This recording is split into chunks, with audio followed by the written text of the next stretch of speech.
La vie d'une femme de l'adolescence à la ménopause est rythmée chaque mois par le même événement, des pertes menstruelles. Tampons, serviettes hygiéniques ou petites coupes en silicone, ABE les a testés.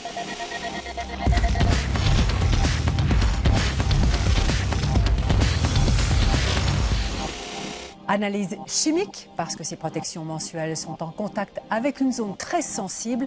Tests pratiques et conseils. Un à bon entendeur sans tabou ce soir.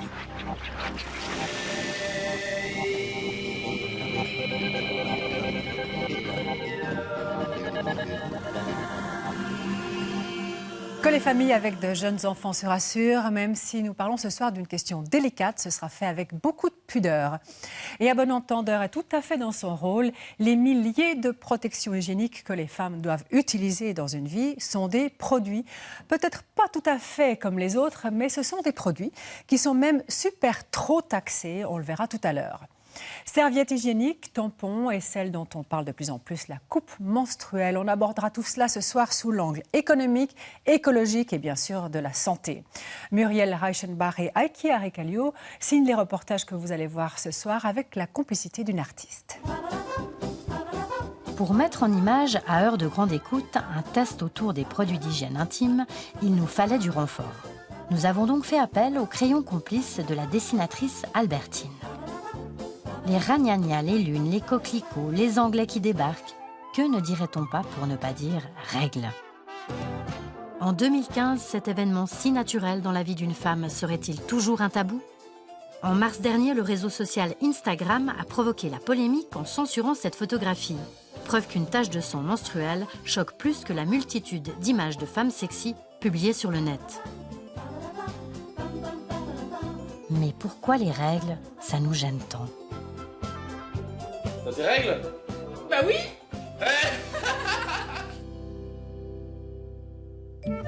Tellement que le sang en devient bleu dans toutes les publicités pour serviettes et tampons.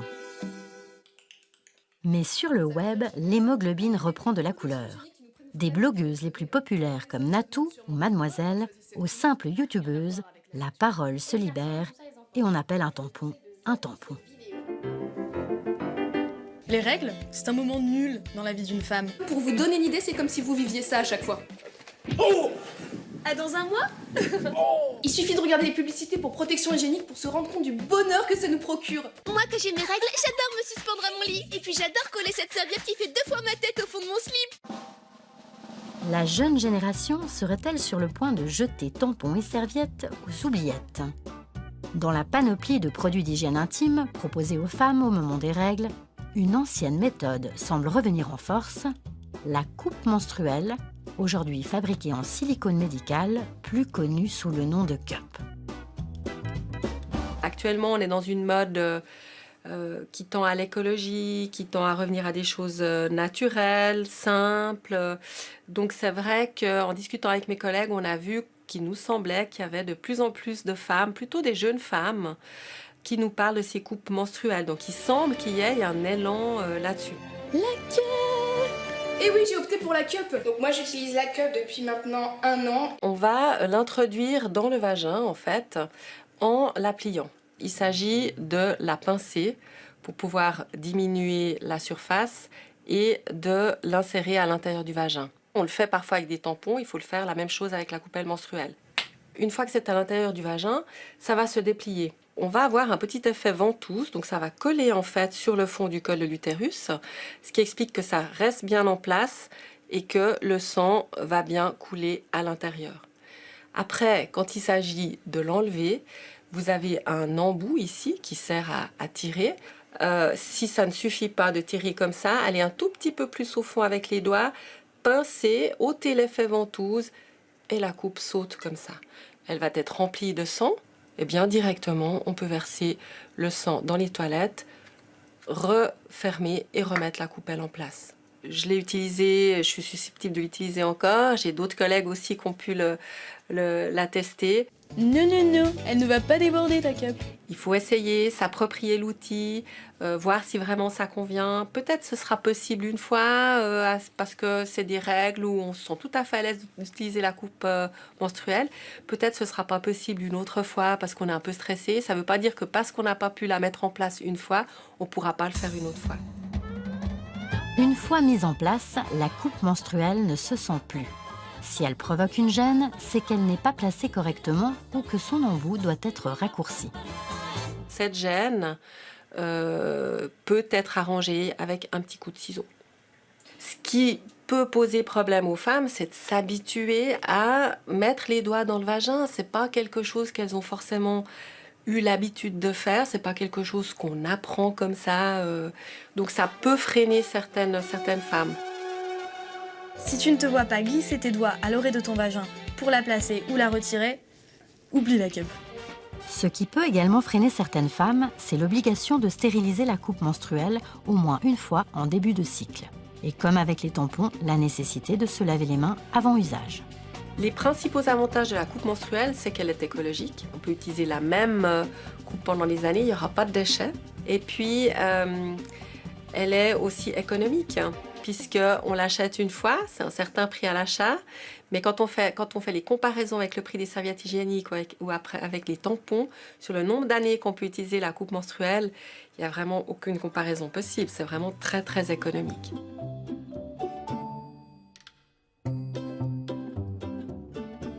Tout au long de sa vie, une femme utilise en moyenne entre 11 000 et 15 000 tampons ou serviettes. Notre estimation se base sur un flux calculé sur 5 jours par mois pendant 40 ans. Les questions économiques, mais aussi écologiques, ne sont donc pas superflues. Une coupe menstruelle est utilisée au minimum pendant 1 à 2 années. Sa fabrication requiert de l'eau et de l'énergie, mais selon nos experts, la coupe reste de loin l'alternative la plus écologique. Les tampons et les serviettes hygiéniques ne remplissent pas uniquement nos poubelles, une grande quantité d'entre eux sont jetés aux toilettes. Le 80% du tonnage, c'est les serviettes hygiéniques. Les tampons, les lingettes, c'est vraiment ce qui représente le plus gros tonnage des déchets aujourd'hui. Ça bloque les pompes et puis il faut intervenir à des profondeurs importantes avec des moyens importants, camions cureurs, etc. Et ça demande pas mal de monde aussi, donc tout ça, ça enchérit aussi les coûts de l'assainissement.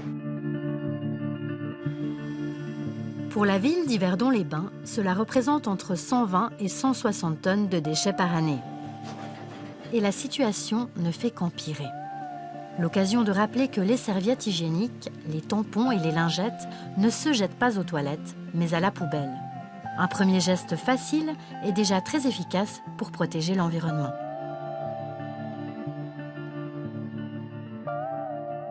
Et même si vous lisez l'indication biodégradable sur le paquet, visez la poubelle parce que rien n'est biodégradable en quelques heures. Du point de vue écologique, à première vue, c'est la cup qui remporte la palme. Point de vue économique aussi, une coupe menstruelle coûte entre 25 et 50 francs pour les petites tailles, à renouveler chaque année ou chaque 2 ans.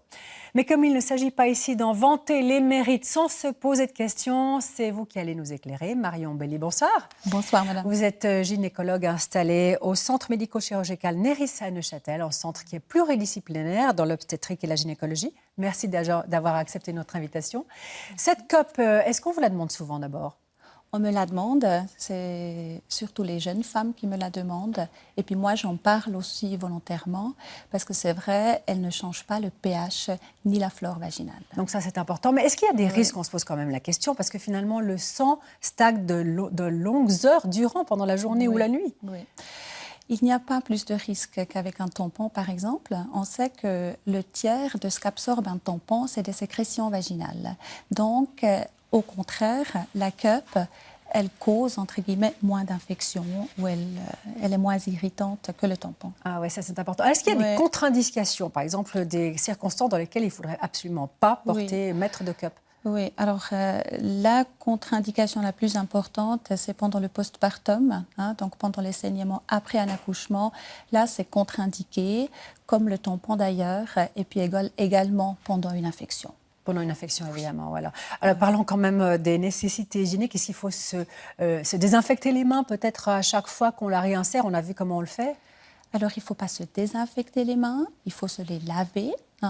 Et puis, la cup, il faut la stériliser avant le premier usage et entre les règles. D'accord. Alors, on a vu qu'il y a des femmes qui sont absolument convaincues que c'est génial, mais quand on va sur Internet, on voit qu'il y a des forums sur lesquels certaines femmes disent que ce n'est pas si simple.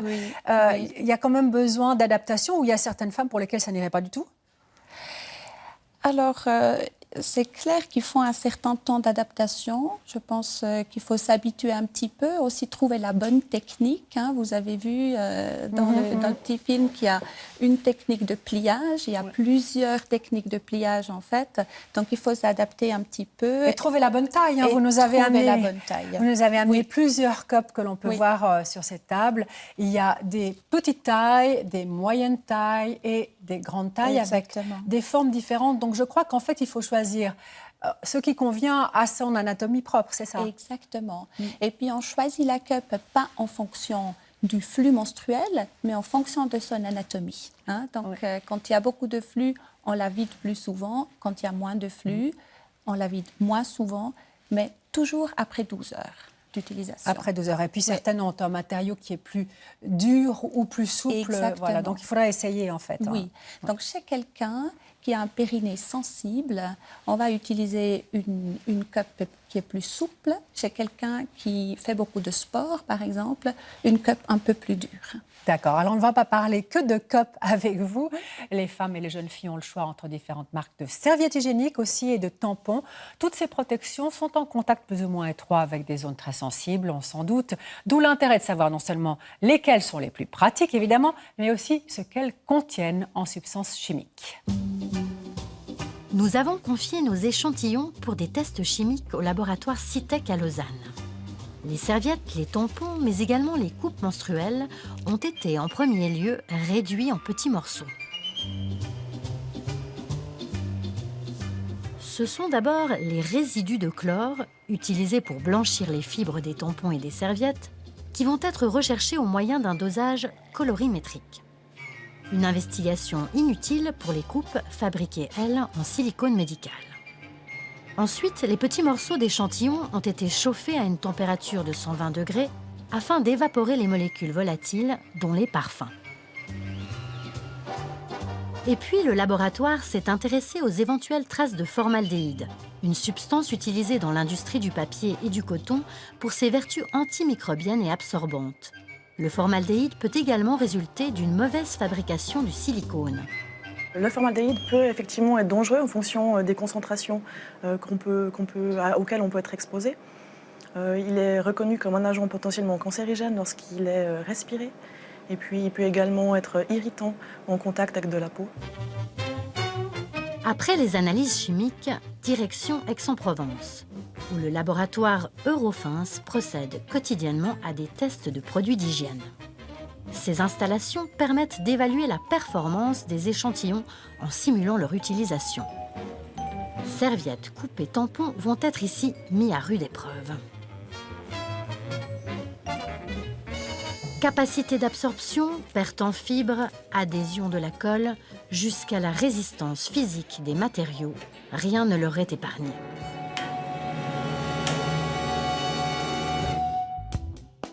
Place maintenant à la synthèse de nos résultats chimiques et pratiques.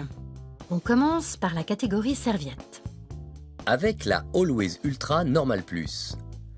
Bien que sa performance soit intéressante, en particulier lorsqu'il s'agit de protection contre l'humidité, la serviette Always contient non seulement des traces de formaldéhyde, mais aussi des parfums qui peuvent se révéler irritants.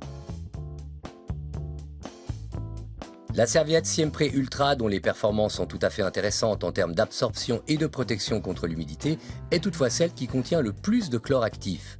Elle est susceptible également de provoquer des irritations de la peau. Les performances de la serviette M-Budget sont jugées moyennes. L'absorption et la protection contre l'humidité peuvent être améliorées. De plus, il s'agit ici de la serviette qui contient les traces les plus importantes de formaldéhyde. Quelques traces de cette substance ont également été détectées dans la serviette COP Prix Garantie, dont les performances en termes d'absorption et de protection contre l'humidité pourrait être améliorée.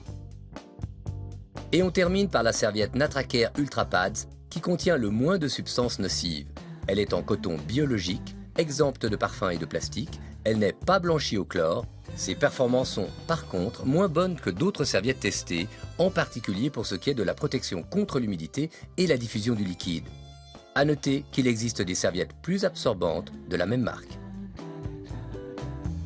Ces produits-là, qui revendiquent beaucoup l'environnement, ont des performances qui sont un petit peu moins élevées que les autres. Ils ne peuvent pas utiliser toutes les substances qu'utilisent les autres produits, notamment du superabsorbant, des fibres synthétiques, des voiles synthétiques qui vont plus isoler de l'humidité.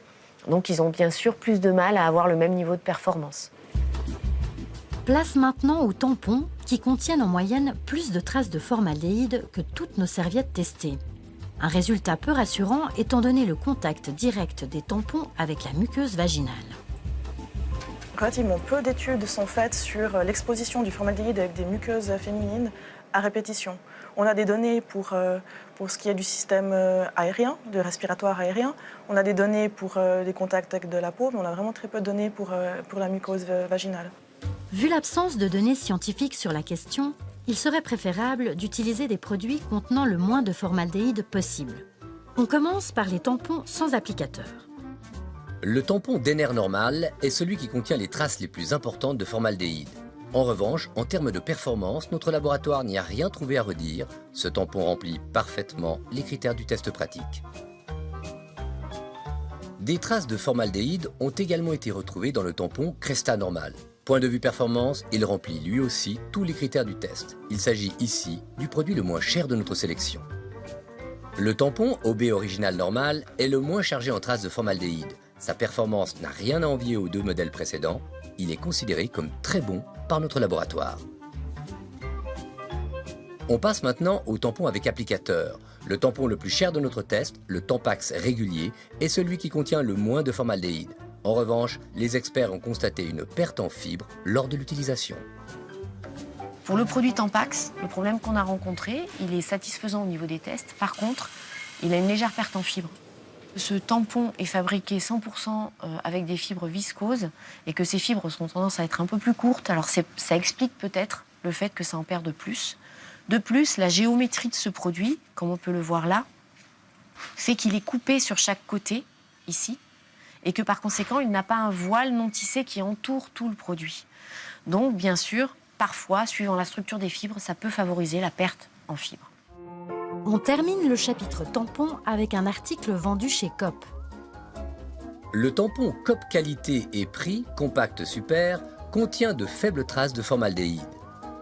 Côté performance, il passe sans trop d'encombre les tests pratiques de notre laboratoire. Place maintenant aux coupes menstruelles. Comme pour les serviettes et les tampons, il existe différentes tailles. Nous avons testé la plus petite des 3 modèles disponibles en Suisse. Les coupes sont fabriquées en silicone médical, ce qui garantit une certaine qualité de matériaux.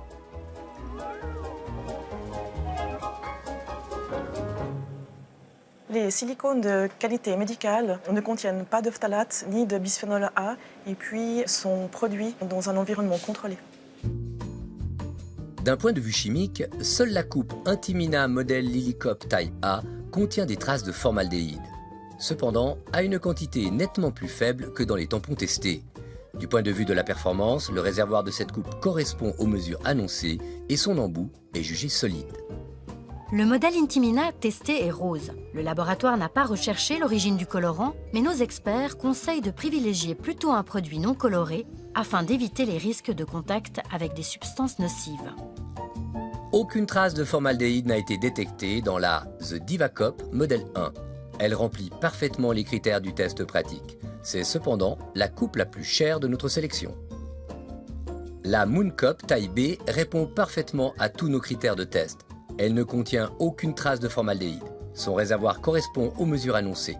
De plus, c'est la coupe la moins chère de notre test. Par comparaison aux quantités de formaldéhyde qu'on a retrouvées dans les tampons et les serviettes hygiéniques, les coupes menstruelles semblent effectivement être une bonne alternative. Autant sur le plan des analyses chimiques que sur celui des performances, les coupes menstruelles remportent bien des suffrages. Reste qu'il s'agit ici d'un produit sur lequel nous n'avons encore que peu de recul. Quelle est la réelle incidence de toutes ces traces de formaldéhyde que le laboratoire a trouvées dans des serviettes hygiéniques ou des tampons? Difficile de répondre puisqu'il y a très peu d'études, on l'a entendu, mais on sait que cette substance est reconnue comme cancérigène à des doses plus importantes. Et comme on ne peut pas exclure que les traces agissent sur la santé, donc autant ne pas s'y exposer du tout. Marion Belly, merci d'être restée avec nous. Au rayon des serviettes hygiéniques, on a vu dans le test que certaines contiennent du parfum. Est-ce que vous avez pu observer des réactions type allergie ou irritation? Effectivement, je vois beaucoup d'irritation et je pense qu'il faut éviter les serviettes avec du parfum, avec du plastique et puis si on peut, entre les règles, ne pas en utiliser. D'accord, c'est assez clair. Ouais. Dans les tampons, on a vu aussi le laboratoire a décelé une perte en fibres, en tout cas pour l'un d'eux, qui est le Tampax régulier. Là aussi, quelles conséquences est-ce que vous avez pu observer? Ça présente un risque, ces pertes en fibres? Légère. Hein, alors, comme on a vu, c'est très peu étudié. Hein, mais ce que j'observe, moi, à la consultation, c'est qu'il y a quand même beaucoup d'irritation, brûlures, démangeaisons, infections à répétition. Et dans certains cas, on n'arrive pas à les soigner jusqu'à ce que la patiente abandonne l'utilisation du Tampax. Ah, c'est une piste, effectivement. Voilà. Ouais. Alors, sans lien avec la perte en fibres, on sait qu'il y a, des études l'ont montré, une corrélation possible entre les tampons et le risque de choc toxique, qui est une infection vraiment aiguë. Comment est-ce que ça s'explique, ça? Alors, d'abord, il faut peut-être préciser que le syndrome du choc toxique peut arriver chez l'homme, chez l'enfant, chez la femme. Et ce n'est pas que lié au tampon, en fait. Effectivement, ce n'est pas que lié au tampon. C'est une affection extrêmement grave et elle peut être mortelle. Et donc, quel est le lien avec le tampon? On a vu ça surtout dans les années 80 avec des tampons super absorbants qui, entre-temps, ont été retirés du marché. Et ces tampons-là étaient fabriqués pour rester en place longtemps. Ah d'accord, donc on voit ça moins maintenant. Oui, et c'est pour ça qu'on recommande de changer le tampon toutes les 4 à 8 heures et si possible, faire des pauses de temps en temps. Est-ce que ce risque de choc toxique existe aussi avec la coupe menstruelle ou pas? Ce risque n'a jamais été décrit lors de l'utilisation d'une coupe menstruelle. Mais théoriquement, il est quand même possible. Donc d'où quand même le conseil d'observer une bonne hygiène des mains et de la vider régulièrement. Conseil important pour les femmes qui voudraient se lancer, parce qu'on a vu qu'il y en a 2 de ces coupes menstruelles qui ne contiennent pas du tout de traces de formaldéhyde. Et là, c'est peut-être d'autant plus recommandable. Merci beaucoup pour ces explications. De rien. Bonne soirée à vous. Merci. Et que ce soit en France ou en Australie, il y a une chose qui a le don d'énerver les femmes, sachez-le, c'est la manière dont sont surtaxés les produits d'hygiène féminine. Ces produits qui sont pourtant indispensables. Eh bien, notre petite enquête en Suisse montre que les femmes ici auraient aussi de bonnes raisons de se révolter. En Suisse, il existe 2 catégories de TVA pour les produits de consommation.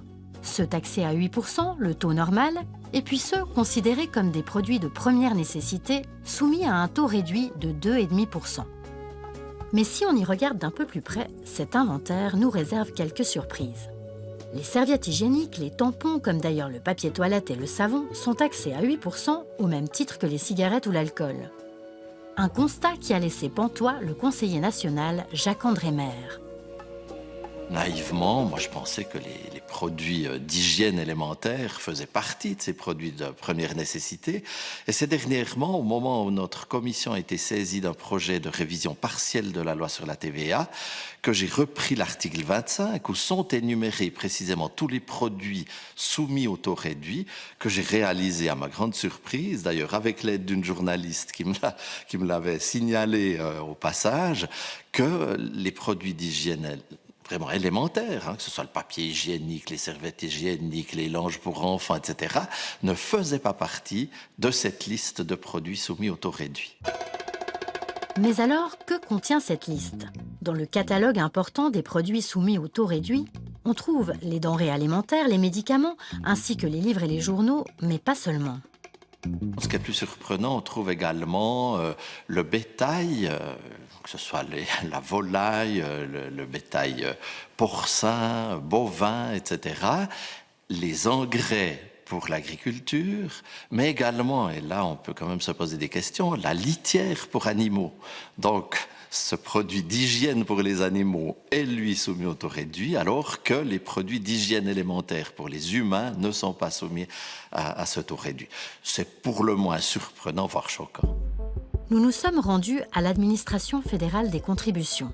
À la division TVA, nous avons demandé à Valérie Paris, juriste, de nous expliquer ce qui définit, du point de vue de la loi sur la TVA, un produit de première nécessité. Alors ça dépend vraiment de ce qui figure sur cette liste. Si le produit est dans cette liste, il sera au taux réduit, ce qui ne veut pas dire que ce soit un produit de première nécessité. Donc c'est vraiment politique. Donc on peut introduire dans cette liste des produits qui sont tout à fait pas vitaux pour l'être humain. Où tout au départ, il s'agissait effectivement de produits de première nécessité. Et au fur et à mesure des interventions politiques, on a eu une extension de la liste à des produits tels que les journaux, par exemple. C'est donc nos élus du Parlement qui décident de ce qu'est un produit de première nécessité soumis au taux réduit. En mai dernier, toujours dans le cadre de la révision partielle de la loi sur la TVA, Jacques-André Maire a donc proposé d'ajouter certains produits à la fameuse liste. C'était une belle occasion qui se présentait et j'ai proposé qu'à l'article 25, où on énumère donc tous les produits soumis au taux réduit, on ajoute tout simplement les produits d'hygiène corporelle de base. Et ça me semblait être une chose évidente. Je pensais passer sans problème le cap de la Commission et malheureusement, ça n'a pas été le cas. À une très large majorité, à 2 contre 1, cette proposition a été tout simplement refusée, balayée. Principale crainte des opposants à une modification de la liste, la réouverture des débats souvent houleux autour du choix des articles soumis au taux réduit. Il y a une autre crainte des milieux en particulier de producteurs qui ont obtenu un traitement tout à fait privilégié pour tout ce qui les concerne et ces milieux-là voulaient, je crois, conserver leurs privilèges à l'évidence. Aucune modification de cette liste n'est donc à espérer prochainement. En attendant que les femmes sachent tirer les ficelles au Parlement, serviettes, coupes et tampons resteront taxés à 8%, alors que la litière pour animaux est soumise, elle, au taux réduit. À qui la palme du ridicule ? Les tampons et les serviettes hygiéniques ne sont pas des coquetteries. Avoir ces règles, ce n'est pas seulement embêtant, c'est aussi cher. On n'achète pas des tampons et des serviettes hygiéniques pour le plaisir. Autant d'arguments avancés par l'étudiante australienne qui a lancé une pétition intitulée « Arrêtez de taxer mes règles ». Un slogan efficace, au risque de choquer les pudibonds, mais qui ne risque rien n'a rien.